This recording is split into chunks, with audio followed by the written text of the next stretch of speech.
Vamos a entrar en el fallecido de anoche y un poco tocar quién fue y cómo llegamos a él y por qué. Es un personaje con toda su sombra. Yo no le veo luz por ninguna parte. Que con todo ese montón de sombra forma parte de la historia reciente de Cuba y lo va a hacer durante muchísimo tiempo, señores. Aquí tenemos a la persona que falleció anoche, como se dice en algunas publicaciones, básicamente víctima como de su propio invento, ¿no? De lo que él promovió. Él promovió tanto la Revolución Cubana, espió, traicionó, asesinó indirectamente, pero asesinó, y no sabemos qué más pudo hacer Juan Pablo Roque, que en esta publicación hay un error garrafal que dice que Juan Pablo Roque, uno de los 5 espías, fallece en la isla. No, él no forma parte de estos 5 espías de la Red Avispa que fueron capturados. De hecho, fueron capturados más de 20. Lo que la iconografía, lo que te vende el régimen es que estos 5 ahora, pero eran más de 20 y más de 15 colaboraron 100% con los Estados Unidos, con el FBI, con tal de que, adivinen qué, de que no los deportaran para Cuba, señores. Y echaron para adelante a estos 5 que no colaboraron, no dieron sus nombres reales, etcétera, etcétera. Ahí está el caso de Gerardo el Espía, bueno, y todos los demás que conocemos. Pero este señor no formaba parte de estos 5. De hecho, este señor tuvo tiempo a escapar y el 23 de febrero escapa para Cuba justo antes del día en que derriban las avionetas de Hermanos a Rescate. Sí, esto fue una persona muy contradictoria porque él fue, como se conoce, uno de los espías de miel, que fue una teoría practicada dentro de la Unión Soviética, dentro del KGB, que fabricaba hombres y mujeres que tuvieran características atractivas y fueran, por supuesto, buenos amantes, y entonces los infiltraban para que buscaran, y él hizo lo mismo, él buscó su cobertura a partir de su esposa de aquel momento, con la que se casó y convivió bastante tiempo. Y su función dentro de todo este entramado de espionaje, no sé si las personas tienen esa información, porque es algo de lo que no se habla mucho. No, de hecho, aprovechar para hacer un recuento. Sí. De todo lo que pasó. Porque tú sabes, un poco, hay muchos detalles que no se conocen, señores. Sí. Yo tengo el privilegio, bueno, es de las pocas ventajas que tiene ser viejo, ¿no? De haber llegado a los 50 años y de haber entrado desde muy joven en la oposición interna. Y yo tuve el privilegio no de conocer a Leonel Morejón Almagro, quien fue el líder del Concilio Cubano dentro de Cuba, vamos a llegar a eso, sino a Héctor Palacio, quien era el vicedelegado, y aquí conocí a su vez a Basulto, los conozco y a cada rato nos encontramos y todo esto, principalmente en los aniversarios en los 24 de febrero, cuando se conmemora el aniversario de esta masacre, porque sin duda lo fue, en el aire, señor. Bueno, vamos rapidito, Luis, un poco qué pasó. Aquí tenemos el clásico espía, un espía, una traición. Por supuesto, son todos los componentes para una telenovela. Fuera de verdad una tremenda historia. Si no fuera tan triste, hubiera tanta gente involucrada, incluyendo muertos, incluyendo personas asesinadas. Este piloto engañó a todo el mundo y se infiltró en la organización Hermanos a Rescate, precisamente contribuyendo a uno de los actos más condenables de toda la historia de Cuba. Ahora, fíjense, ¿qué pasa con él? Bueno, ¿por qué lo traemos a relación algo que sucedió en el 94? Bueno, precisamente porque Juan Pablo Roque acaba de morir a los 61 años de edad en La Habana. Estaba ingresado a un hospital con una cirugía a corazón abierto y el hombre se complica con un virus que todavía no se sabe cuál fue, uno de estos tantos virus que andan por ahí por Cuba, y eso lo lleva a fallecer. Con su muerte se cierra, por supuesto, un capítulo súper oscuro de la historia de Cuba. Pero bueno, ¿dónde se hace célebre Juan Pablo Roque? Por aquí nos dice Bárbara Pardo, me duele las manos, pero sigo escribiendo para quitarme la rabia que tengo adentro. Dios mío.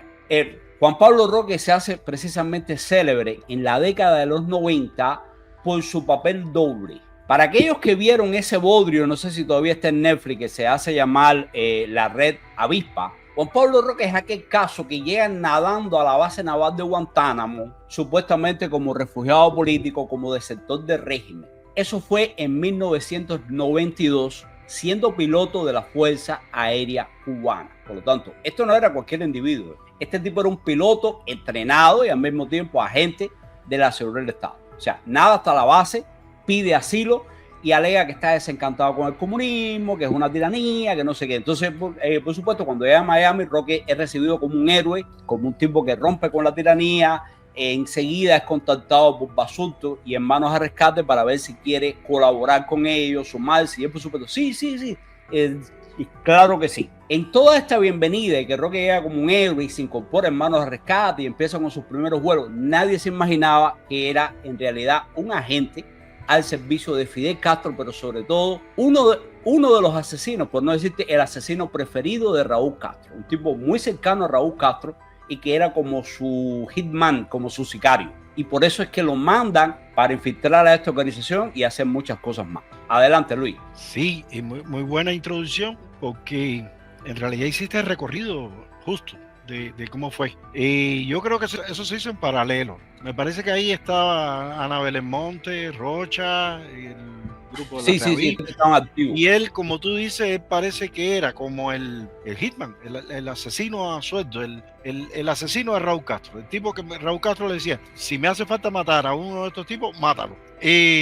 Desafortunadamente la seguridad del Estado le indujo, ¿no?, que consiguiera matrimonio para que estableciera una cobertura bien llana. Le creyó la mitad de Miami porque las personas no se imaginaban que fuera a ser así. ¿Verdad que se preparó esa operación? Ya tú sabes, maquiavélicamente. Y ya cuando llegaron los momentos de decidir antes del derribo de los aviones de Hermanos a Rescate con americanos a él lo mandan a regresar a Cuba con unos restos de avión parecidos a los de las avionetas de rescate para que fueran utilizados como testimonio de que las avionetas de rescate habían sido tumbadas en aguas nacionales y Cuba había recogido los restos. Mira qué cosa más maquiavélica. Oye, ¿qué tal de verdad? Y entonces llega como un héroe. 2 días después de haberse despedido de su mujer, llega como un héroe con su maletica, con sus restos, con su caja, sabe Dios con qué. Y sencillamente lo que hizo fue venderle el alma al diablo. Mira lo que le pasó ahora. Lo mató lo mismo que está matando a cubanos dignos. Todos somos iguales. Todos somos igualitos ante los ojos. Y sin asistencia especial ninguna. Este hombre no murió en... No. Este hombre en los últimos años se escapaban a cada rato videos que se filtraban. El hombre totalmente alcoholizado, vendiendo el reloj Rolex. ¿Te acuerdas que Fidel Castro era fanático a usar y a regalar Rolex? Bueno, él tenía uno y salió en eBay un post de él vendiendo el reloj, el Rolex. El hombre se estaba muriendo de hambre y en el alcohol, tú sabes, hasta el cuello. Pero en ese tiempo, precisamente entre el 92 y el 96, señores, en 4 añitos, el hombre se infiltra ya a los niveles más altos del exilio cubano y de hecho para eso usa a una persona clave, que es nada más y nada menos que Ana Margarita Martínez. Ana Margarita Martínez es una persona fiel católica, pero sobre todo, y es importante para él, estaba muy relacionada con la familia de Jorge Mascanosa, era amiga de Jorge Mascanosa, el líder de la Fundación Nacional Cubano-Americana, y por supuesto que él la usa para entrar en el seno de la familia Mascanosa. De hecho, ellos celebran su boda en Coral Gables, según una iglesia, y ahí está Mascanosa y todo esto. No sé si fue el padrino, pero por lo menos estuvo ahí, lo saludó, compartió con ellos. ¿De dónde viene la fuente? De la película La Rea Avispa. Independientemente que hay muchos testimonios, ¿no? Pero en La Rea Avispa se ponen contentísimos. Tú sabes, cuando muestran aquello, cómo el espía logró engañar a Jorge Mascanosa, como si Mascanosa, tú sabes, le importara 3 pepinos o realmente él tuviera algún peso en esa historia. Roque sigue llevando esta doble vía, hace toda una autobiografía que es un éxito, un bestseller, etcétera, etcétera. Y toda esta fachada se derrumba en febrero del 96 cuando él le deja una notica a Ana Margarita y se vuela de los Estados Unidos. Esto ocurre justamente 23 de febrero de 1996, donde le deja la nota que él sale en un viaje de negocio, pero 2 días después, fíjense, viene el 24, sucede lo de Hermanos a Rescate, que vamos a eso ahora, y el 25 el hombre sale en la televisión cubana, en una transmisión especial con esto que dice Luis, para decir que era un infiltrado, para evitar el terrorismo, infiltrarse en estas organizaciones, Lo que el hombre nunca dice, señores, es lo que después se corrobora en los juicios a los 5 espías y a tantos otros, que las organizaciones del exilio que ellos espiaban era precisamente la sede del Comando Sur, la base de Boca Chica, se acercaron a Talking Point. O sea, yo no conozco que la planta nuclear de Talking Point tenga alguna relación con los exiliados, o la sede del Comando Sur tenga algo que ver con adversarios al comunismo. O sea, realmente ellos estaban simple y llanamente espiando objetivos militares. Posibles objetivos militares, ¿para quién? Para los rusos, señores. O sea, porque Cuba no iba a ser capaz, pero sí, acuérdense que Cuba, si de algo ha vivido siempre, es de vender información a Irán, a China, a Rusia, etcétera, etcétera. Él inclusive estuvo mucho tiempo ahí en la organización Hermanos al Rescate, que contrario a lo que todo el mundo o a lo que mucha gente piensa, la organización Hermanos al Rescate no solo trataba de ayudar y informar a la Guardia Costera sobre las embarcaciones que quedaran a la deriva para que lo ayudaran a llegar a Estados Unidos, tú sabes, esa ayuda de hermandad, y salvó muchísimas vidas, además que muchas se perdieron, ¿no? Es que inclusive la organización Hermanos al Rescate, cuando empieza a volar alrededor de esas embarcaciones, pudo evitar un genocidio que estaba haciendo la aviación cubana militar, que era tirar sacos de arena a las embarcaciones que iban llegando. Es y decir, hundir matar gente. Es como, ya llegué al mar, ahora voy a pasarme y voy a recibir el premio Nobel del mar. Vaya, es criminal. Y entonces este era un hombre que estaba infiltrado en eso, y que no dudo que haya sido el que le diera informaciones a Cuba. Oye, vienen por tal lado, localizamos una embarcación en no sé qué lado. Porque es así, es que son malos así. Pero mira lo que le pasó. Pero el karma lo cogió. El karma por arriba.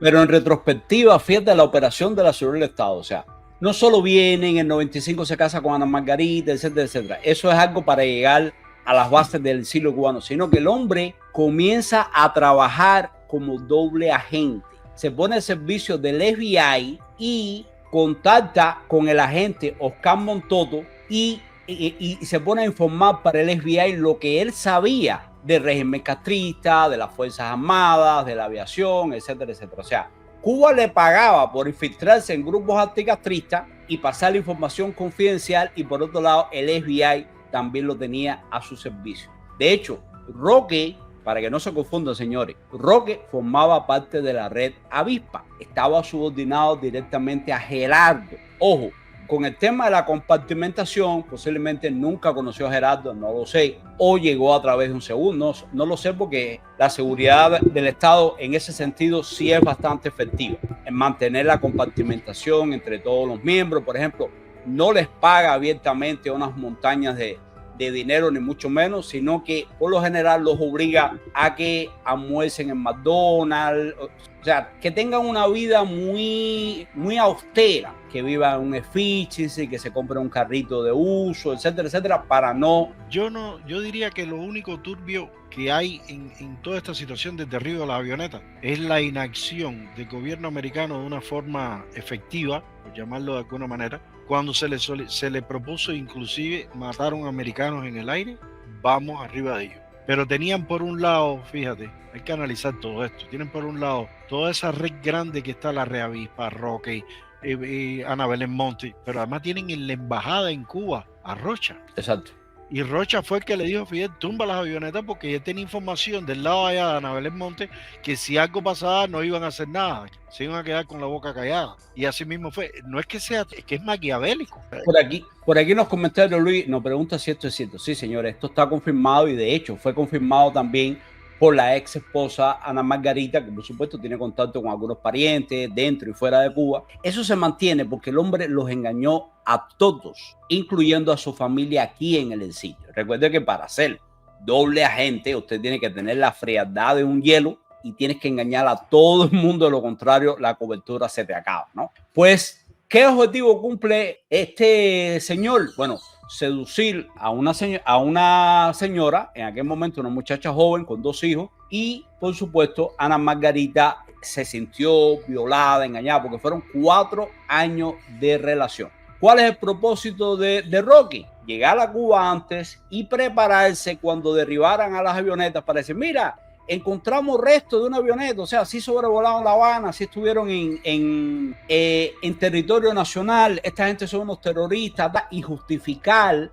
la masacre que ya estaba planificada. Sí, sí, es muy cierto. Es verdad que de hecho el gobierno cubano, la respuesta siempre ha sido la catástrofe y el homicidio. Y el ejemplo lo tenemos en el remolcador 13 de marzo. El remolcador 13 de marzo es un remolcador, ubiquémonos, es un barco que va muy lento, que tiene mucha potencia, pero es para empujar barcos. Ahí se organizó un grupo de cubanos que fue infiltrado además. Montaron mayormente mujeres y niños chiquitos, niños hasta de 1 año. ¿Y qué hizo el gobierno cubano? Esperó a que salieran en aguas internacionales de noche, y como ya habían derribado las avionetas, no iba a entrar nadie a revisar lo que estaba pasando por temor a que los volvieran a ver, porque además el gobierno americano, la respuesta fue: no pueden volar más a Cuba. Pero un momentico, Lucas, aquí hay un error. Nos estamos remontando ahora a 1994, o sea, 2 años antes, es cuando la masacre de remolcador 13 de marzo, o sea, yo me refiero al simbolismo de una acción con la otra. Oh, sí, claro. No, claro. De que siempre van al terror,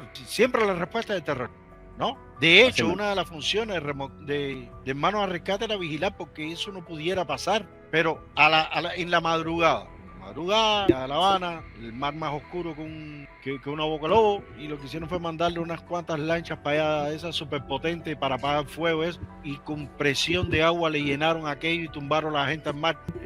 Eso fue totalmente criminal, Yair. Estamos hablando que, por ejemplo, los polacos, era como se les conoce a estas naves, que de hecho que eran de acero, o sea, son remolcadores también, pero remolcadores muy poderosos. De hecho, miren las imágenes, señores, para que ustedes vean cómo lucía el remolcador 13 de marzo. Vamos a compartirlo aquí un momentico para que ustedes vean, señores. Esto era algo, digamos, primitivo, de madera, precisamente un remolcador que es lo que sería un cáncamo hoy por hoy. Mírenlo acá. Y, señores, ahí tratan de escapar cerca de un centenar de personas. En cifra, que son ahogados ahí, y en total, señores, estamos hablando que mueren 10 niños. Entonces, ¿qué sucede? Esto lo hacen para causar miedo y impedir que más personas se escaparan de la isla. ¿Te acuerdas aquello de Rolando Pérez Quintoso? O sea, habían pasado una serie de escenarios. Ahora, esto fue a 7 millas de las costas cubanas, señores. Tengan en cuenta la profundidad y quién se iba a salir de ahí. No creo nadie. Pero, por fortuna, quedaron sobrevivientes, quedaron testigos que semanas después pudieron hablar y pudieron comunicarse con Radio Martí, con diferentes emisoras, y denunciar todo esto que pasó. O sea, los testimonios de los supervivientes de verdad son bastante trágicos. Ahora, ¿por qué estamos tocando esto? ¿Qué tiene que ver, señores? Porque esto ocurre 13 de julio de 1994. 5 de agosto de 1994 se da la primera gran explosión social desde la llegada del comunismo a Cuba, en Maleconazo, señor. La gente protestando, la gente gritando, la gente que toma media Habana, que son reprimidos por lo que entonces se llamaban las brigadas Blas Roca Calderío, supuestas brigadas de construcción, pero que todo el mundo fue con palos y cabilla allá para dar trastazos todos los que pudieran. No, entonces, pero todavía es así. Sí. ¿Aún existe esa cosa? Sí. El contingente que está ahí en Blas Roca Calderío. Blas Roca Calderío. Ellos tienen como propósito, ellos tal vez no hagan edificios mucho, pero palos sí dan mucho. Wow. Lo mismo construyen algo que masacran a quien era. Ahora, fíjate. ¿Y por qué llegamos a esto? Bueno, simplemente porque este maleconazo, señores, provoca más estallidos sociales. Tratan de robarse algunas lanchas, se roban una lanchita de regla, esa lanchita se queda varada en alta mar, las autoridades de los Estados Unidos lo recogen, le dan asilo, y entonces Fidel sale en un discurso y dice: ¿saben qué? Nosotros no le vamos a proteger más las costas a los Estados Unidos. Y nada, el que se quiera ir, dale. Y eso conmocionó a la población cubana, llevando un éxodo de más de 33,000 personas. Más, tengo testimonio. Amistades nuestras, por ejemplo, que estaban saliendo y tenían problemas, y los guardacostas los ayudaban a arreglar el barquito, la cámara, toda esta historia. Le daban agua incluso para que hicieran dale. Y hay muchas imágenes en el malecón y eso, todo el mundo construyendo abiertamente sus lanchitas. En cada costa donde había agua, había un grupo de gente tirando una balsa. en cada costa, fíjate, ahí en Playa, en Santa Fe, en Baracoa, en donde quiera que hubiera un pedacito de agua, había gente tirando balsa. Y eso es lo único que demuestra la desesperación de un pueblo y la irresponsabilidad de una persona que diga, váyanse, yo no voy a proteger más las costas de Estados Unidos. No, eso es una jugada planificada. Y ahí... Claro, eso es como una bomba de exterminio para causar el caos aquí, como efectivamente ocurrió. Clinton, que hasta ese momento el presidente Clinton se negaba a firmar la ley que la tenía sobre su escritorio, Clinton, desesperado, enseguida le dice a los guardacostas que tienen que sí, porque al principio recogían a la gente y los traían para acá, para Florida. Pero cuando se convierte eso en una cosa masiva, dicen, no, espérate. Si seguimos trayendo gente, vamos a traer 200, 300 mil personas. Aguanta, llévalos para la base y vamos a decir que nunca van a salir de ahí.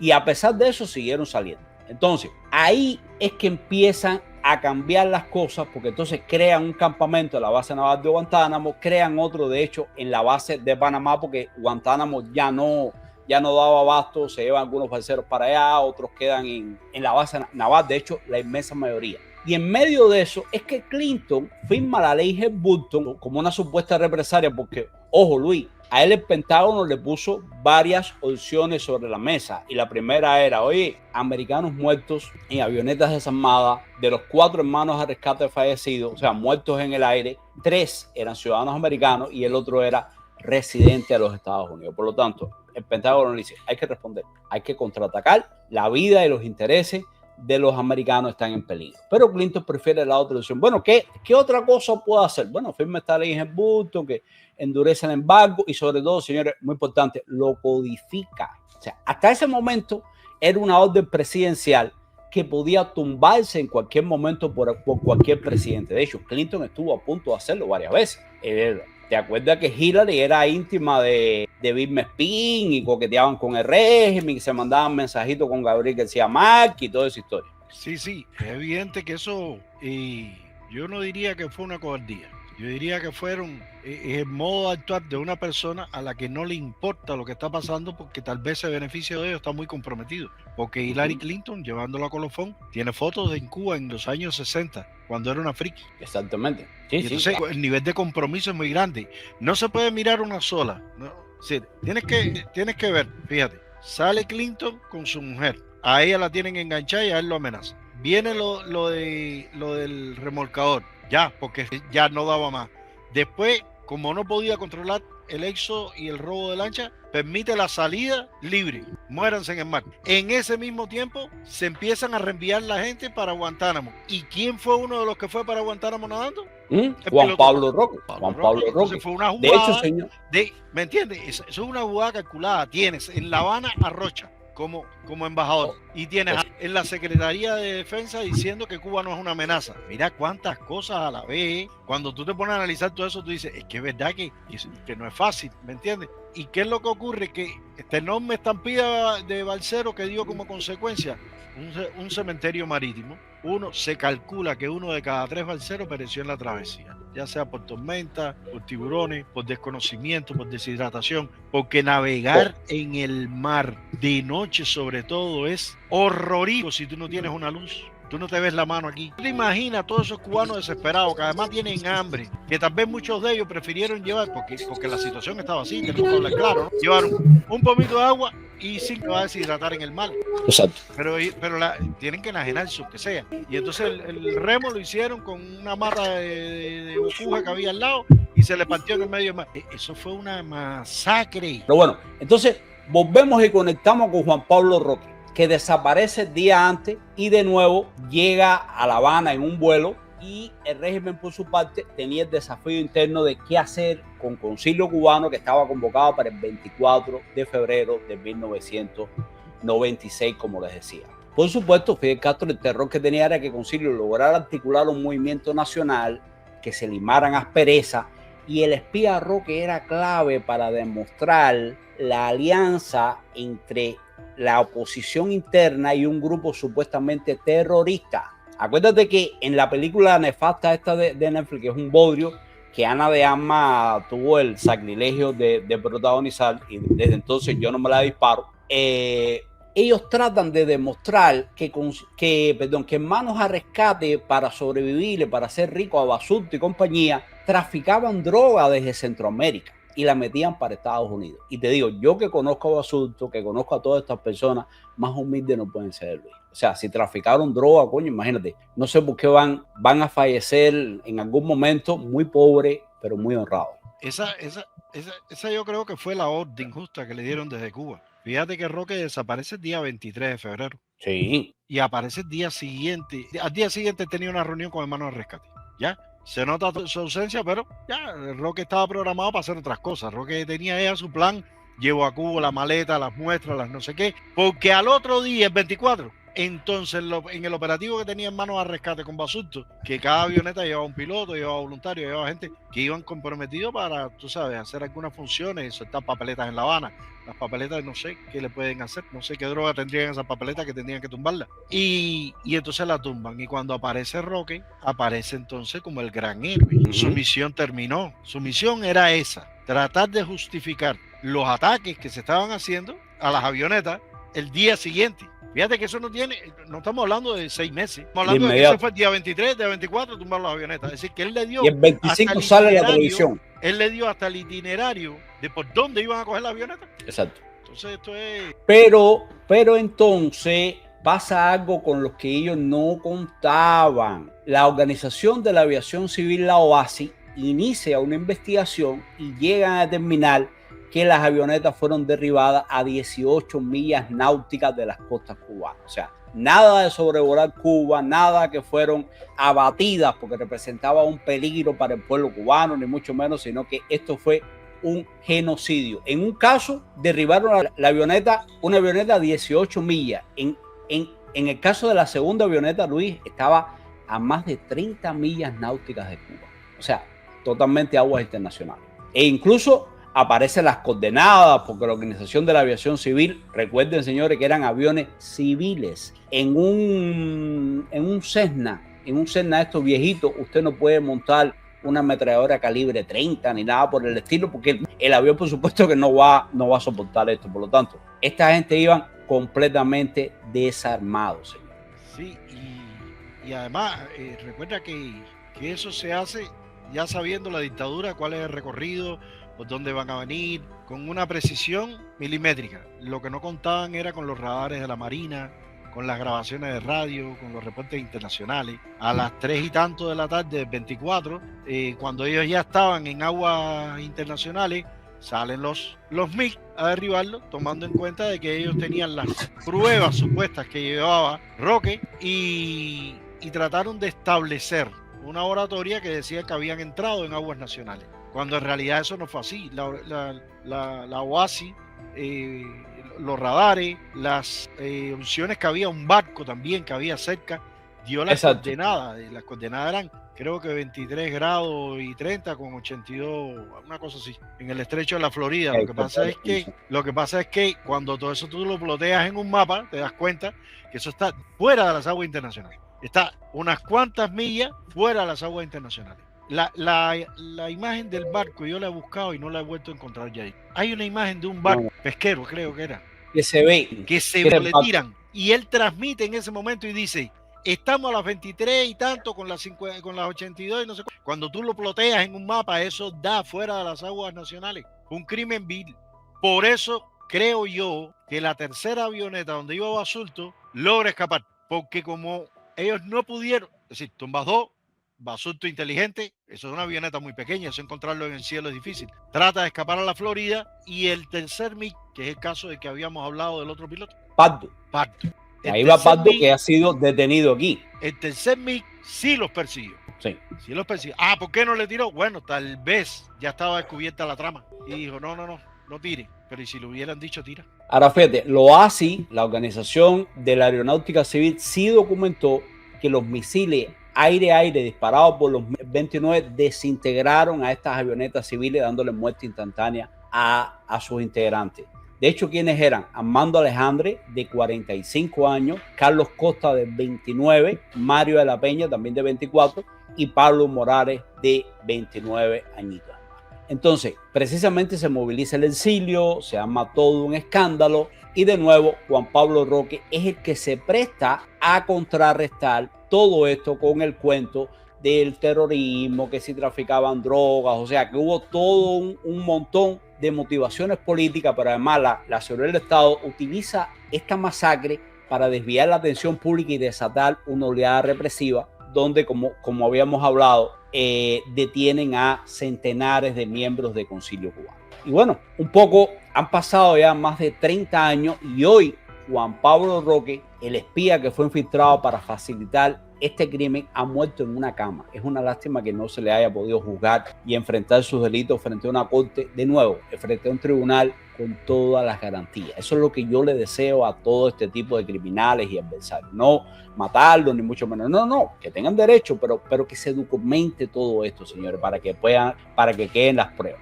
De hecho, años después, el hombre dice de esta masacre: mi conciencia está limpia porque yo intenté evitar las muertes. Y de hecho, Ana Margarita Martínez, la esposa burlada y engañada, comentó: no se ha hecho justicia con relación a la muerte de los hermanos Rescate, ni con las atrocidades que se han hecho en toda Cuba. Es que las propias palabras, Yadir, de los pilotos, el que ve el video, se da cuenta que ellos son totalmente irresponsables, porque un misil de eso, que cuando le da una avioneta la desaparece. ¿Y cuáles eran las palabras? Danos la orden, le dimos, malas palabras, le dimos, tú sabes, ¿no? Sí. Y con una alegría tremenda. ¿A qué le diste, mijo? ¿Le diste un F-18, un F-16 americano? ¿Le diste una avioneta de hélice? ¿De qué estás hablando? Tú puedes ir a 1000 y tantos kilómetros, eso no coge más de 600, ¿me entiendes? Y entonces, sí, el video, no sé si tú lo has visto ya ahí completo,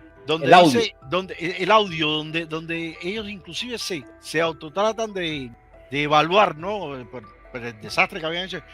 ¿Viste dónde cayó? Tú sabes, dime dónde lo derribamos, no sé qué. Pues andaban buscando, ¿me entiendes? ¿Cómo ubicar eso para justificarlo? Porque ya tenían la narrativa con Roque creada. Sí, ellos se ríen, se burlan. De hecho, creo que hemos hecho una recopilación de información como muy pocas veces se ha hecho, además con testimonios, señores, de los miembros de Hermanos a Rescate que sobrevivieron, como Basulto y este otro señor, no me acuerdo el nombre ahora, que era el ¿cómo se llama esto? El auxiliar del piloto.